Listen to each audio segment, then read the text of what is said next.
Bonjour, je suis Virginie Masclo, médium coach et experte en relations de couple.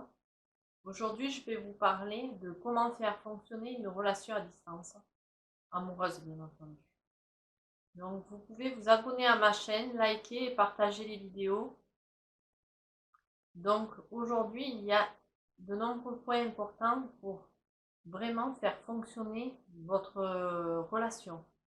Et il y a deux piliers fondamentaux au niveau de la relation, c'est-à-dire la communication. Le premier, c'est la communication, où il faut, comme la personne ne vous voit pas, vous voit rarement physiquement, c'est important que vous lui parlez de votre journée, de qu'est-ce que vous avez fait, comment vous l'avez fait, comment vous l'avez vécu, de si vous vivez des moments difficiles actuellement, mais c'est aussi les partager, parce que votre partenaire, c'est quelqu'un qui pourra aussi bien vous écouter que vous soutenir.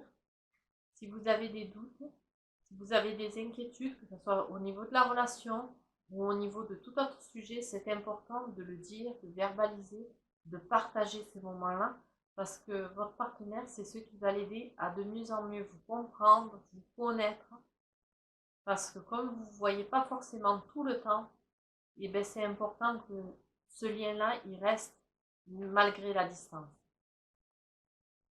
Le deuxième pilier important au niveau de la relation, c'est les sentiments, c'est l'amour que vous avez pour votre partenaire. Soyez dans le respect, la sincérité, et c'est ce qui permettra de conserver la confiance au niveau de la relation. Soyez pas dans « mon Dieu, j'ai un défaut, je vais le cacher ». Non, vous êtes tel que vous êtes, acceptez-le, et le partenaire devra vous prendre aussi bien avec vos qualités qu'avec vos défauts. Donc faites attention à cela. Ensuite, quand vous êtes dans une relation à distance, ce qui est important, c'est les échanges, c'est les contacts. Selon vos journées, c'est des fois envoyer des SMS, c'est aussi avoir des appels téléphoniques entre vous deux. C'est également avoir maintenant, il y a des applications telles que FaceTime, Messenger, qui vous permet de vous voir en face à face, en vidéo. Tout cela vous permet en fait, même si la distance géographique est loin, ça vous permet de vous rapprocher l'un de l'autre. Donc n'hésitez pas à fonctionner et à communiquer.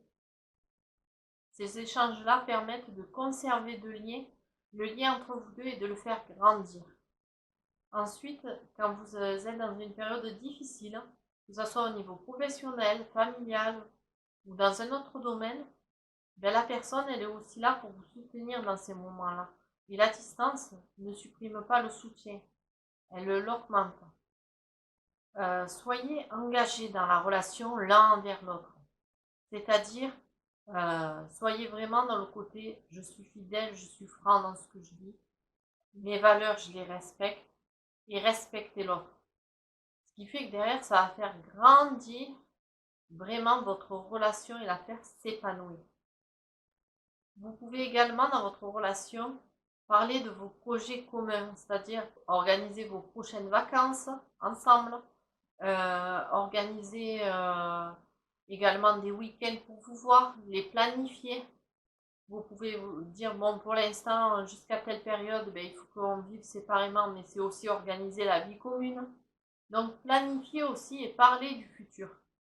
Mais que ce soit les deux partenaires qui parlent, que ce ne soit pas à sens unique. Parce que chacun doit vraiment parler de ce qu'il ressent, de ce qu'il veut dans la relation, pour que la relation soit saine, sereine. Donc n'hésitez pas à mettre en place tous ces points-là. Et s'il y a des points que vous avez du mal à mettre en place, focalisez-vous dessus pour une semaine, 2 semaines, 3 semaines, pour que ça devienne fluide là-dessus. Voilà. Je vous dis à très bientôt dans une prochaine vidéo.